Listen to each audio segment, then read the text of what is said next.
Assalamualaikum, ketemu lagi dengan Bu Ain. Kali ini kita akan membahas tentang aplikasi turunan untuk fungsi naik dan fungsi turun.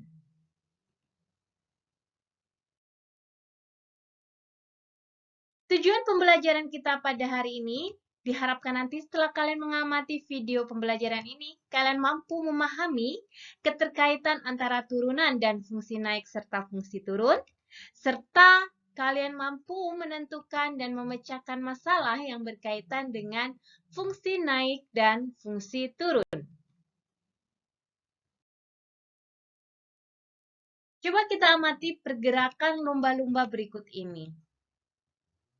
Apa yang kalian pikirkan? Bagaimana jika pada pergerakan lumba-lumba ini kita gambar dalam diagram Kartesius? Nah, di sini kita akan mendapatkan suatu garis yang menghubungkan beberapa titik dari pergerakan lumba-lumba. Nah, titik garis ini kita sebut sebagai fungsi naik. Sedangkan yang turun kita sebut di sini adalah fungsi turun. Jika kita amati dari pergerakan fungsi naik dan fungsi turun ini, kita bisa mengetahui bahwa garis tersebut merupakan garis singgung dari sebuah kurva, di mana garis singgung tersebut berhubungan dengan gradien. Pada pertemuan sebelumnya, kita sudah membahas tentang gradien yang berkaitan dengan turunan. Lalu, apa kaitannya dengan fungsi naik dan fungsi turun sekarang ini? Coba kita amati tentang fungsi naik dan fungsi turun. Kalau kita amati, di sini kita sebut pada posisi dia kurvanya turun di sini, ini kita sebut sebagai fungsi turun. Dan ketika pada posisi dia naik dari kurva ini, kita sebut sebagai fungsi naik. Dan ini berhubungan dengan gradien. Nah, kita harus mengetahui sifat gradien suatu garis, di mana sifat gradien suatu garis ketika pada posisi turun dari kiri kemudian ke kanan, maka gradiennya akan bernilai negatif. Bernilai negatif di sini artinya bahwa kita bisa tuliskan gradien kemarin kita simbolkan dalam bentuk M ya. Maka di sini M adalah lebih kecil dari 0. Sedangkan pada posisi naik dari kiri ke kanan, ini kita sebut tadi fungsi naik ya, gradien itu bernilai positif. Maka di sini gradiennya lebih besar dari 0. Nah, pada posisi M yang lebih kecil dari 0 ini, kita sebut di sini adalah berkaitan dengan fungsi turun. Dan pada posisi M lebih besar dari 0, ada kaitan dengan fungsi naik. Maka, dari kasus ini kita bisa menyimpulkan bahwa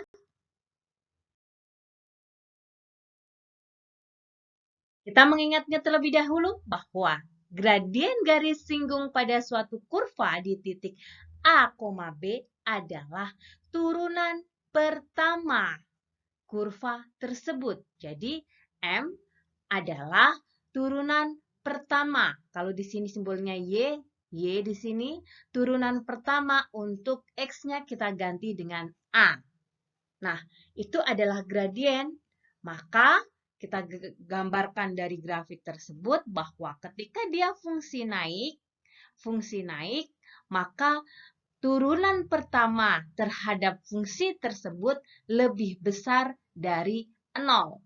Dan sebaliknya, turunan ketika dia fungsi turun, maka turunan pertama terhadap X-nya, terhadap kurva di sini adalah lebih kecil dari 0.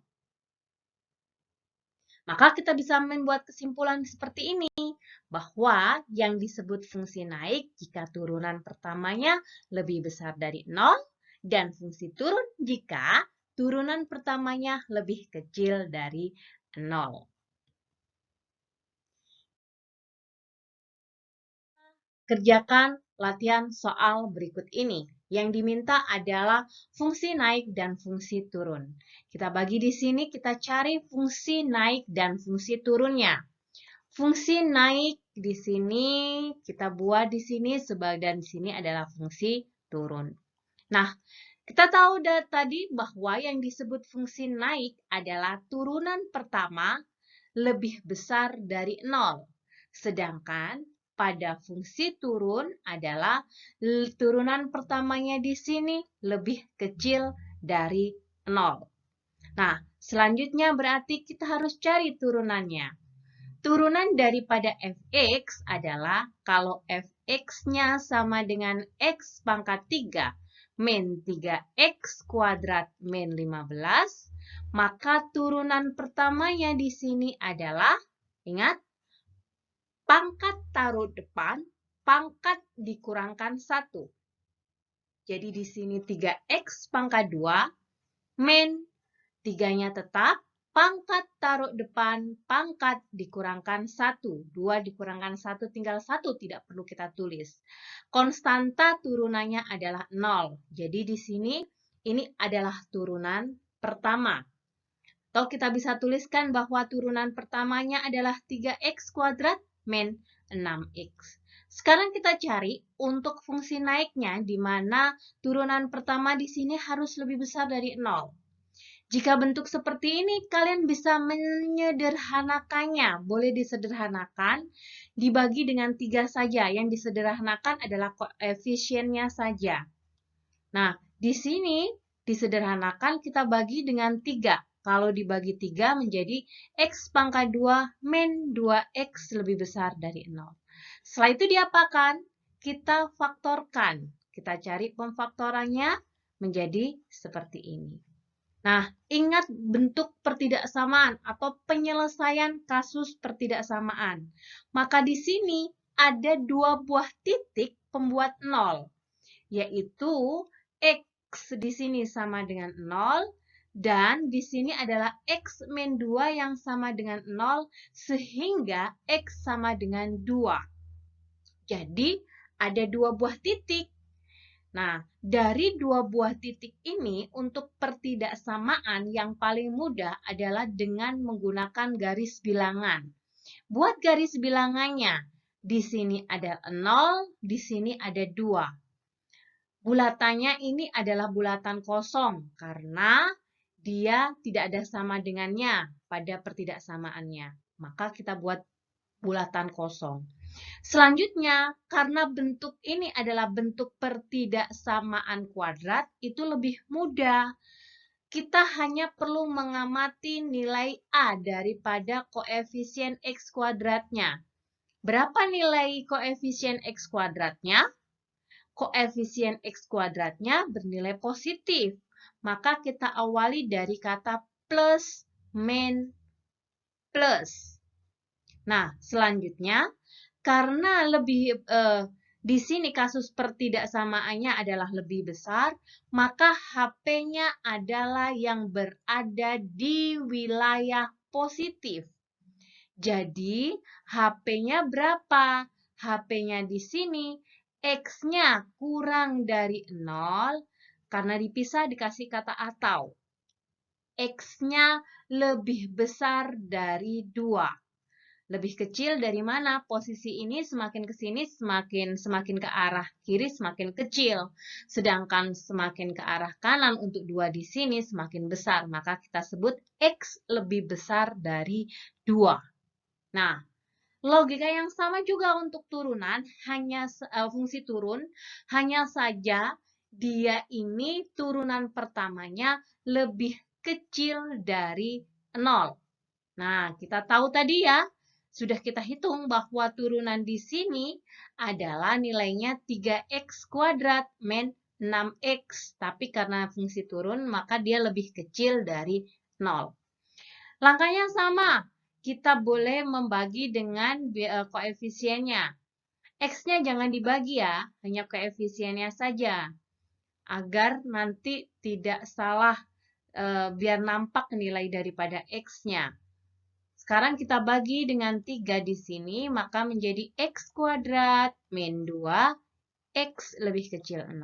Langkahnya sama, selanjutnya kita faktorkan di sini lebih kecil dari 0. Kita cari titiknya. Kalau titik di sini X saja, berarti X-nya ini artinya sama dengan 0.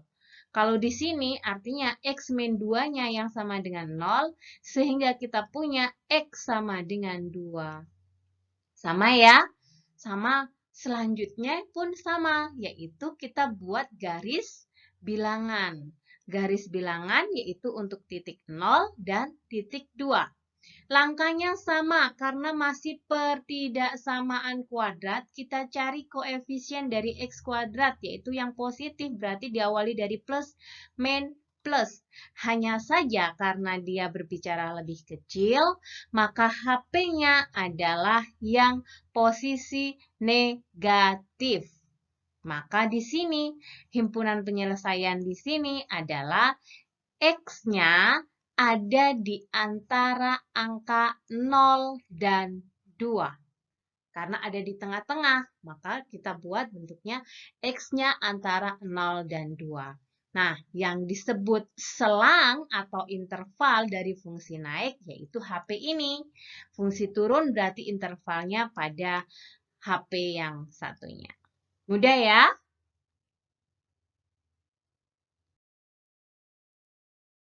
Bentuknya adalah tentukan selang interval. Nah, kalau bentuknya di sini adalah berbentuk pecahan, tapi konsepnya masih sama, di mana yang disebut fungsi naik adalah turunan pertamanya harus lebih besar dari 0, sedangkan yang disebut fungsi turun adalah turunan pertamanya harus lebih kecil dari 0.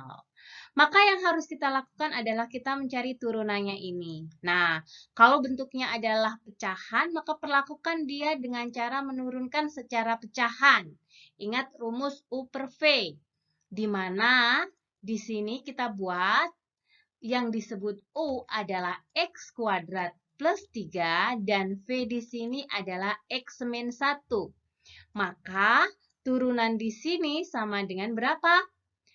U absen V min U V absen per V kuadrat. Jadi, kita cari U absen dan V absennya dulu. U absennya di sini, kita cari turunan daripada U berarti 2X. 3 ini turunannya 0, jadi nggak usah ditulis, nggak apa-apa. V absen, X min 1 kita turunkan, yaitu 1. Tinggal kita masukkan di sini, yaitu U absennya adalah 2X kali V-nya adalah X min 1, dikurangkan U-nya adalah X kuadrat plus 3 kali 1 per V absen, X min 1 kuadrat. Kita uraikan di sini ya. Di mana kita distribusikan di sini, maka akan mendapatkan 2X kuadrat min 2X min, kita buka kurungnya pada posisi belakang karena dikalikan dengan 1, maka tetap tinggal kita buka kurungnya harus berhadapan dengan min, menjadi min X kuadrat min 3 per X min 1 pangkat 2. Atau kita sederhanakan lagi, 2X kuadrat di sini kita bisa sederhanakan dengan X kuadrat ya. Maka menjadi X kuadrat min 2X min 3 per X min 1 pangkat 2. Atau kita bisa tuliskan di sini X min 3, X plus 3 difaktorkan. Ingat ke konsep bagaimana cara kita memfaktorkan. Nah, ini adalah turunannya. Selanjutnya, kita masukkan. Kita mau cari fungsi naik. Coba, kalau kita mencari fungsi naik dulu, fungsi naik adalah turunan pertama yang lebih besar. Nah, setelah kita mendapatkan turunan pertama, apa yang harus kita lakukan? Betul, kita buat garis bilangannya aja dulu. Di mana garis bilangan ini terdiri dari titik-titik yang ada di sini. Titik di sini berarti titik X min 3 sama dengan 0, berarti X sama dengan 3. Kalau di sini berarti X plus 1 sama dengan 0, X-nya sama dengan min 1. Sedangkan posisi penyebut di sini, X min 1 sama dengan 0, artinya X-nya sama dengan 1. Maka titik-titik ini kita awali dari angka min 1, kemudian ada angka 1, kemudian selanjutnya ada angka 3. Apakah sama kasus ini dengan kita menyelesaikan kasus pertidaksamaan kuadrat pada kasus sebelumnya? Tentu saja tidak. Lebih aman pada kasus yang berbentuk seperti ini adalah kita menggunakan uji titik. Kita lakukan di sini uji titiknya. Uji titik berarti di sini ingat pertidaksamaan ya. Uji titik adalah kita mengambil angka sebelum titik yang ada. Kalau sebelumnya berarti sebelum min 1 atau di antara min 1 dengan 1. Kalau di sini kita amati yang posisi ini terlebih dahulu berarti sebelum angka min 1. X sama dengan min 2. Nah, selanjutnya kita hanya perlu tandanya saja, maka kita memasukkan ke dalam bentuk ini, tapi kita butuh tandanya saja. Artinya apa? X-nya kita ganti min 2 menjadi min 2 min 3. Berarti min 5 ya. Kita tuliskan min saja. Kemudian min 2, X-nya kita ganti dengan min 2. Min 2 plus 1. Berarti dia masih min ya. Kalau kuadrat itu pasti positif. Maka min dikalikan min dia adalah plus per plus itu menghasilkan plus. Ingat perkalian, penjumlahan, perkalian atau pembagian plus min. Jadi di sini adalah artinya posisinya adalah plus. Selanjutnya, antara min 1 dengan 1 terdapat angka berapa di sini? Boleh yang paling mudah kita ambil X sama dengan 0. Maka kita ganti, kita masukkan lagi ke turunan tadi, turunan yang pertama, X-nya kita ganti dengan 0. Maka tadi nanti ketemu X-nya kita ganti 0, di sini 0, 0 dikurangi 3. Maka menjadi min dikali, kemudian 0 di sini, 0 ditambah 1. Pada posisi ini ya, 0 ditambah 1, kemudian ini semua X-nya kita ganti dengan 0. Maka kita dapatkan 0 ditambah 1 berarti positif. Kemudian 0 dikurangi 1, dikuadratkan dia tetap positif. Maka min dibagi plus dia adalah min. Kita tuliskan tanda min di sini. Selanjutnya, X antara 1 hingga 3. Kita ambil angka berapa? Antara 1, bilangan 1, dan bilangan 3. Kira-kira berapa ya yang kita ambil? Betul sekali. Yang kita ambil di sini adalah X sama dengan, kalau ada pertanyaan misalkan, apakah boleh kita mengambil pecahan? Boleh, tidak masalah. Boleh mengambil pecahan. Tidak jadi masalah, tapi jangan terlalu rumit-rumit. Nanti kalian akan kesusahan menghitungnya kalau misalkan kalian rumit mengambil angkanya. Kita ambil di sini X sama dengan 2. Karena antara 1 hingga 3 di sini ada angka 2. Maka kita masukkan lagi ke dalam turunan yang tadi ya. X-nya kita ganti juga lagi dengan 2. Jadi 2 dikurangkan 3 masih min. Kemudian 2 ditambah 1 dia plus. Kemudian yang penyebutnya masih plus juga. Maka min dibagi plus dia min. Nah, kalian akan melihat bahwa tidak selalu plus min, dan seterusnya. Jadi harus hati-hati ketika bentuknya adalah pecahan. Kemudian X sama dengan berapa? Setelah angka 3, kita bisa mengambil angka 4. Jangan yang besar-besar, nanti susah menghitungnya. 4 dikurangkan 3, kita masukkan lagi pada turunan pertamanya. 4 dikurangi 3 adalah plus. Kemudian plus lagi ya. Karena 4 ditambah 1, yang penyebutnya 4 dikurangkan 1. Dikuadratkan tetap plus, kemudian plus dibagi plus adalah plus. Maka di sini plus. Nah, selanjutnya kita akan baca turunannya. Fungsi turun dan fungsi naiknya. Kita akan amati. Nah, yang disebut fungsi naik tadi adalah ketika turunan pertamanya lebih besar dari 0.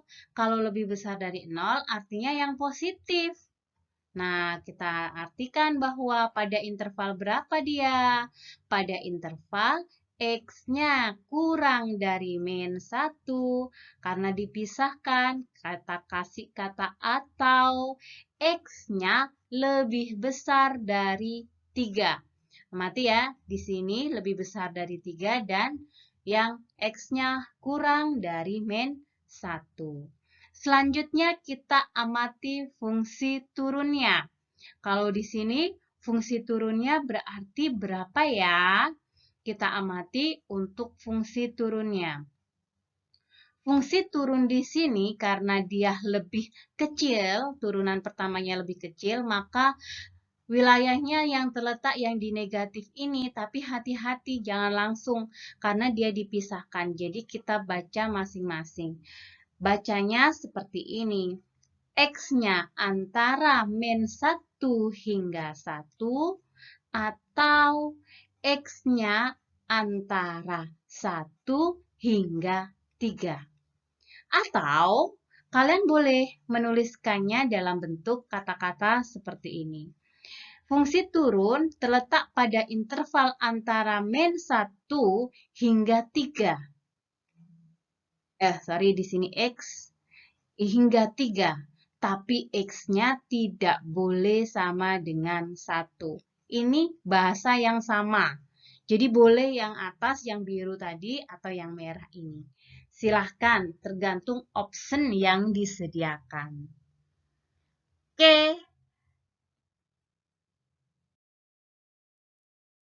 Setelah bahwa untuk terus berkarya dan jangan pernah menyerah. Sampai jumpa.